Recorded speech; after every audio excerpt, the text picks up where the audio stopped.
I haven't seen the movie, so I'll just wait until I see the movie before I comment on the movie.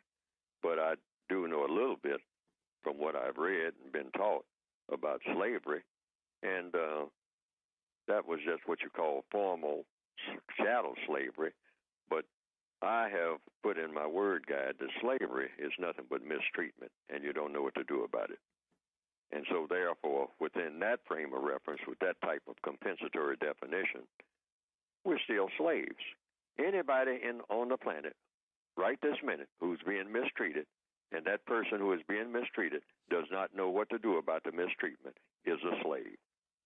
End of story. That's going to be the new definition, or the correct definition, really, for slavery. So you don't put slavery in this box that had to do with just somebody being carried across the ocean in chains and then put on a plantation.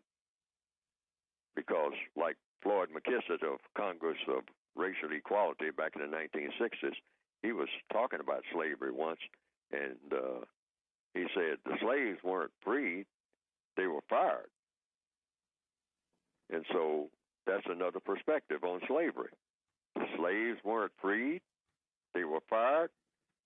And when you think about that, it sounds logical. Follow the logic.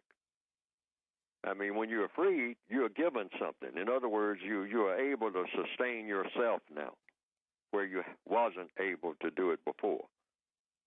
But when they turn people loose on the plantation, I mean, where did they go? And who was going to support them? So they wound up under what they call, in the Northwestern Hemisphere, a thing called segregation, which is just another way of saying this is just another form of slavery, because you're still being mistreated based on color. All you have to really remember about the word slavery is, are you being mistreated? That's first question. Second question, do you know what to do about the mistreatment? And if the answer is no, then you're still a slave.